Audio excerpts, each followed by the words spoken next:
desde o século XVII, XVIII, XIX, homens brilhantes, né, tentaram, intelectuais de peso, tentaram compor o contrato social onde os indivíduos saem do estágio de guerra de todos contra todos e vão para uma sociedade organizada por leis, constitucional, onde você abdica do seu direito, entre aspas, no estado de natureza, de praticar a violência. Aí eu te pergunto, no século XXI, aqui no Brasil, né, como é que está o nosso contrato social? De um lado, nós temos uma gritante desigualdade social, e do outro, nós temos ainda privilégios com certo banditismo, gangster envolvido. Como resolver essas questões cruciais para ter uma sociedade mais civilizada? Olha, Fábio, eu acho que a sua pergunta é a mais importante que pode ser feita, né? E você introduziu, em alguma medida, os elementos do que eu acho que seja uma resposta que faça sentido, né? O fato é que o Brasil, desde a sua a fundação e depois, tanto no momento em que ele se torna um país republicano, independente, né?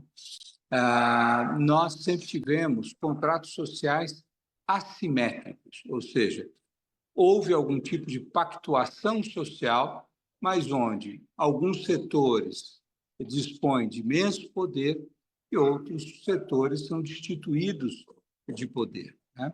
Esse processo de uma pactuação assimétrica, ele entra mais dia, menos dia em crise, né? Então, as crises que nós tivemos, eu diria, com a própria fundação da República, é uma crise onde o pacto social que tinha escravidão rompeu, né? Era insustentável, tá?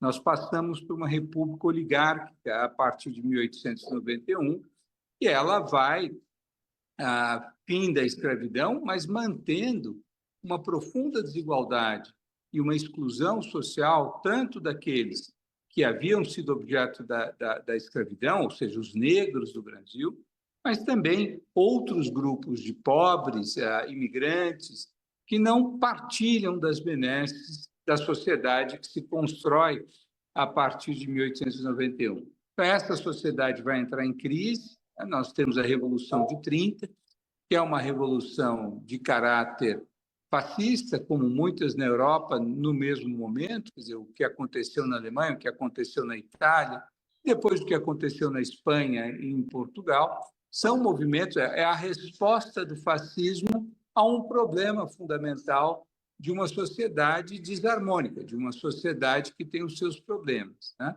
Aí, em 45, nós retomamos uma sociedade razoavelmente liberal, mas não enfrentamos a questão central da dívida social brasileira, né? Esse era o termo que se usava, o desenvolvimentismo, que passa a ser o eixo central da política brasileira a partir dos anos 40, né, com Celso Furtado e tantos outros, mas ele não foi capaz de incorporar os setores, né? Veja, isso vai entrar numa crise, a crise política, porque havia movimentos buscando a radicalização para romper com essa república liberal, e os militares dão um contragolpe. Então, voltamos, não ao modelo fascista, o regime militar no Brasil ele tem uma natureza distinta, né? O professor Guilherme Oldona falava, um regime autoritário de baixíssima mobilização, era um regime burocrático autoritário, né?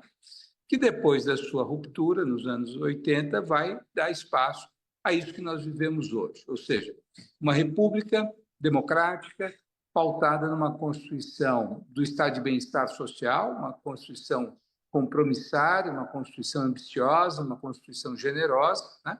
E o Brasil, então, eu diria, ele começa a sua vida democrática em 88. Até então, nós tínhamos democracias muito frágeis e pouco includentes, né?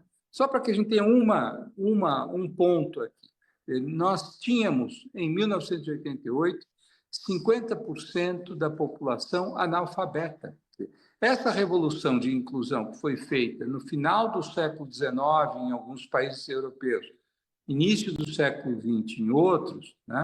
Essa revolução começa a ser feita em 1988. Nós vamos ter a totalidade das crianças na escola apenas 15 anos depois, né? Por quê? Porque a Constituição estabelece que a educação é direito de todos, ela reserva recursos para isso, ela impõe aos governos municipais, estaduais. Então, veja, o Brasil passa a ter um avanço incremental fabuloso. Se nós pegarmos todas as curvas de educação, a curva de saúde pública, especialmente, quer dizer, o Brasil adota um modelo único de saúde semelhante ao da Inglaterra, por exemplo, né? E que vai ter um impacto enorme sobre a redução da mortalidade infantil e tantas outras coisas, um país de vacinação universal. Para os padrões de desenvolvimento brasileiro, eu diria que nós tivemos 35 anos de avanços, ainda que insuficientes, mas de avanços, né? Veja,